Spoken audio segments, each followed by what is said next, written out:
جس نفس نے شیطان کو بھی گمراہ کیا تھا وہ نفس تو ہمارے پاس ہے. نفس ایک بہت ہی خطرناک چیز ہے.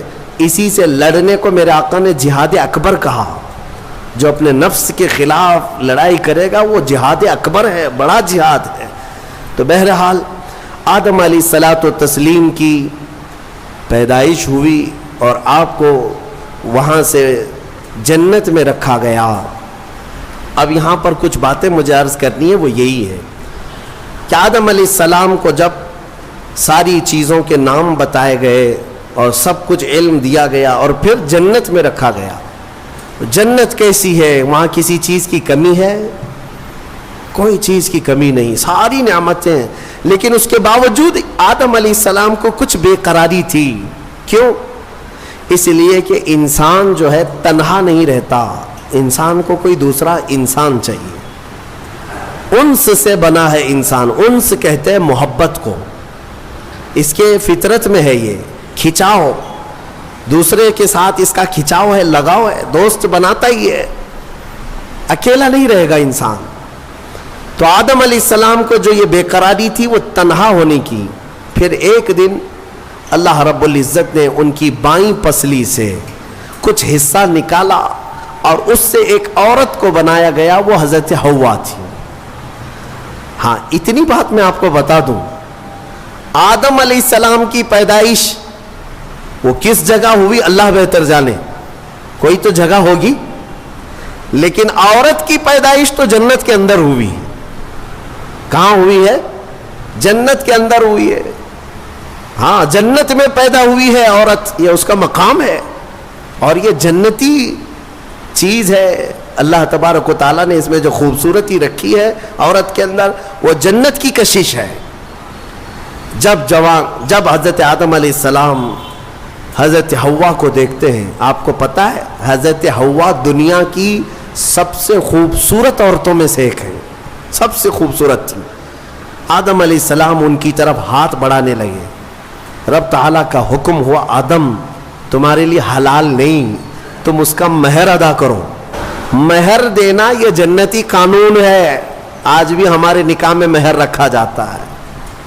آدم علیہ السلام نے عرض کیا کہ مولا میں یہاں کس چیز کا مالک ہوں, کیا چیز مہر میں دوں؟ رب تبارک و تعالیٰ نے فرمایا آدم تمہاری اولاد میں اخیر زمانے میں میرا ایک محبوب نبی پیدا ہوگا جس کو آسمانوں میں احمد, زمینوں میں محمد کہا جائے گا. آدم تم اس پر 20 بار درود بھیجو, یہ حوا کا مہر ہو جائے گا. شیخ عبدالحق محدث دہلوی رحمۃ اللہ علیہ نے بھی اس کو لکھا ہے, آپ اندازہ کرو ہماری ماں کا مہر درود پاک ہے. ہماری ماں ہمارے باپ کے لیے حلال ہوئی تو درود کے صدقے میں حلال ہوئی. اور جس کو درود سے چڑ ہے اسے سوچنا چاہیے کہ حلال ہونے کا طریقہ آدم علیہ السلام کے لیے حضرت حوا درود رکھا گیا. درود کے منکر تو کہاں جائے گا کہ اپنے ماں باپ کے بارے میں شک کرے گا. آدم علیہ السلام اس کے بعد حضرت بی بی حوا کو چھوتے ہیں, دونوں مزے سے رہ رہے تھے.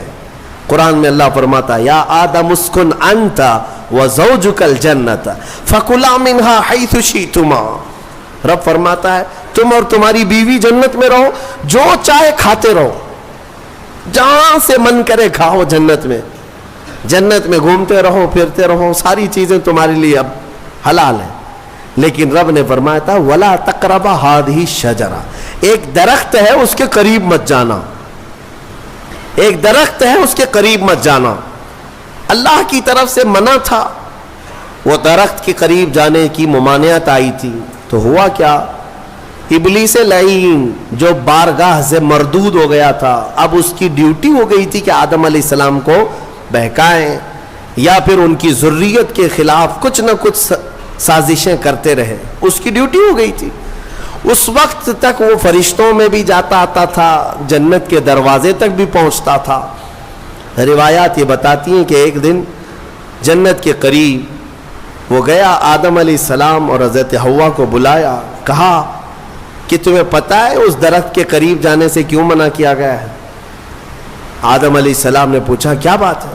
کہا اس درخت میں ایک پھل ہے, اگر تم کھا لو گے نا الا ان تکونا ملکین او تکونا من الخالدین، تم یا تو فرشتے بن جاؤ گے یا ہمیشہ جنتی بن جاؤ گے. ہاں اگر کھا لیے تو ہمیشہ کا ہو جائے گا، پکے ہو جاؤ گے. اس لیے تمہیں روکا گیا ہے، کھانے سے روکا گیا ہے کہ تم کنٹینیو نہ ہو جاؤ، یہاں پہ ہمیشہ کے نہ ہو جاؤ. آدم علیہ السلام اس کی باتوں میں نہیں آئے، لیکن اندر آنے کے بعد حضرت حوا بار بار کہنے لگیں آدم علیہ السلام سے کہ ایک بار پھل کھا کے تو دیکھتے ہیں، کھا کر کے تو دیکھتے ہیں. حضرت آدم علیہ السلام نے منع کیا. رب تبارک و تعالیٰ نے قریب جانے سے منع کیا ہے، وَلَا تَقْرَبَ هَذِهِ الشَّجَرَةَ. اب یہاں پر شیطان نے ایک لاجک سکھائی، منطق. ہاں قریب جانے سے منع کیا نا، درخت کا پھل کھانے سے تھوڑی نا منع کیا. تو حضرت بی بی حوا نے پھل توڑ کر کے آدم علیہ السلام کو بھی پیش کیا، خود بھی کھائیں. جیسے ہی ان دونوں نے کھائے، قرآن میں اللہ فرماتا ہے دونوں کے کپڑے اتر گئے، لباس اتار لیا گیا، پورا کا پورا لباس اتار لیا گیا. جنت کے کچھ درختوں کے پتوں سے انہوں نے اپنا جسم چھپایا. پھر فوراً حکم آیا اللہ کا، قال اہبطوا، اتر جاؤ تم سب کے سب، تم سب اتر جاؤ جنت سے، زمین پر جاؤ. اس لیے کہ اللہ تعالیٰ نے جس چیز سے روکا تھا تم نے وہ کھا لیا. آدم علیہ السلام کو بھی اتارا گیا، بی بی حوا کو بھی اتارا گیا. جنت میں اور جنہوں نے ان کا تعاون کیا تھا سب کو اتارا گیا، زمین پر بھیج دیا گیا. اور پھر الگ الگ آدم علیہ السلام کو سرندیپ پہاڑ پر جو سری لنکا میں ہے آج، حضرت حوا کو جدہ میں سعودی عرب میں. اتنا لمبا فاصلہ، اور پوری بھری دنیا میں دو ہی لوگ ہیں، اور ایک ادھر ایک ادھر. رب تبارک و تعالیٰ نے اتارا اور پھر یہ فرمایا ایک مدت تک تم کو زمین میں ٹھہرنا ہے اور پھر میری طرف لوٹ کر کے آنا ہے. آدم علیہ السلام اس بات پر روتے رہے، بہت روئے، تقریباً 350 سال روئے. سب سے زیادہ رونے والوں میں آدم علیہ السلام کا نام آتا ہے. پھر ایک دن ایسا ہوا کہ آدم علیہ السلام نے اللہ تعالیٰ کی بارگاہ میں یوں عرض کیا کہ جب میری آنکھ کھلی تھی، سب سے پہلے حضرت آدم علیہ السلام کی روح ڈالی گئی، آنکھ کھلی تھی، تو سب سے پہلے آدم علیہ السلام کی نظر جس چیز پہ پڑی تھی وہ لا الہ الا اللہ محمد الرسول اللہ. اللہ تعالیٰ نے اپنے نام کے ساتھ ایک اور نام رکھا تھا. آدم علیہ السلام نے اللہ کی بارگاہ میں یوں عرض کیا کہ مولا، جس کا نام تو اپنے نام کے ساتھ آسمانوں میں رکھا، اس کے طفیل میری توبہ قبول فرما. فوراً رب تبارک و تعالیٰ نے جبرائیل امین کو بھیجا، جاؤ آدم کی توبہ قبول ہوئی، اس لیے کہ محبوب کا وسیلہ لیا گیا.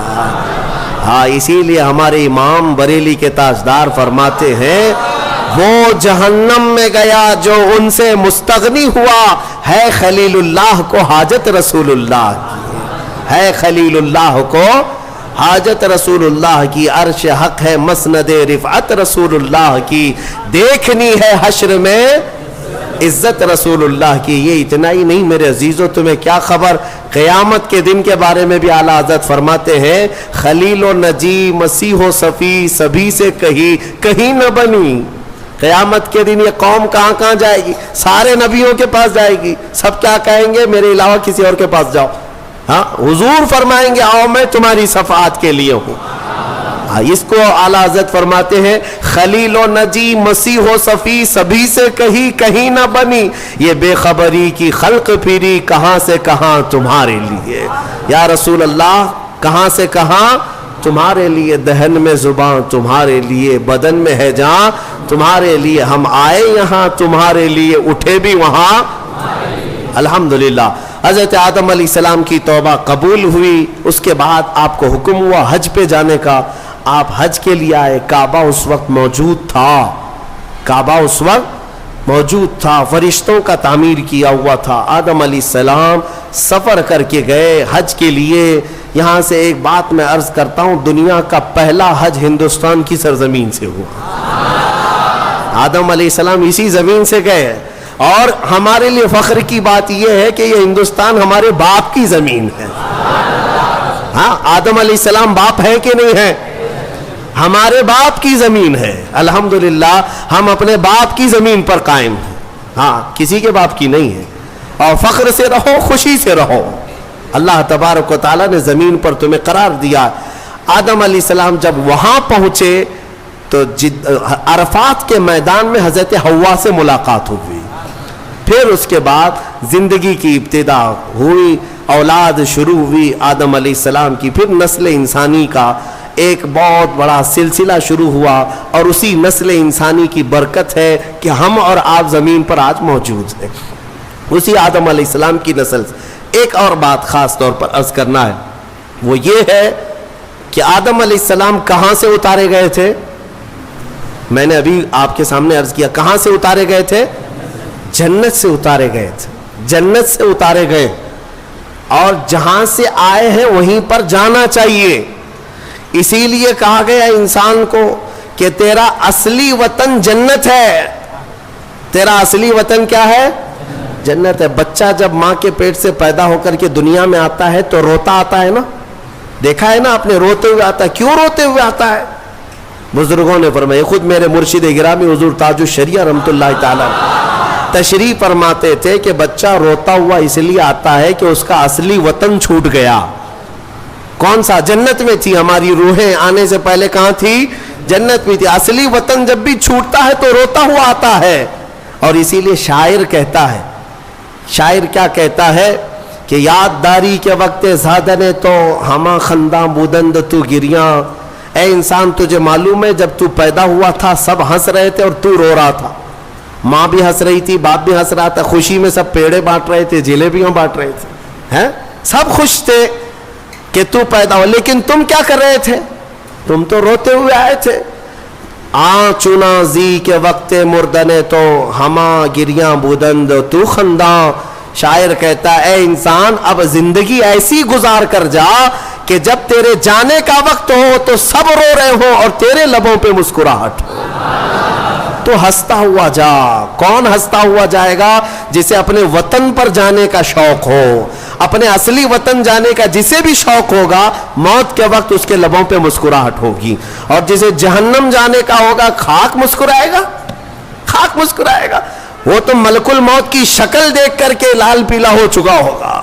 ہاں اسی لیے جنت کی خواہش بھی رکھو کہ میرا اصلی وطن ہے, اور کام بھی وہی کرو تاکہ مرنے کے وقت لال پیلی نہ ہو, لبوں پر مسکراہٹ ہو. اسی لیے بہتوں کو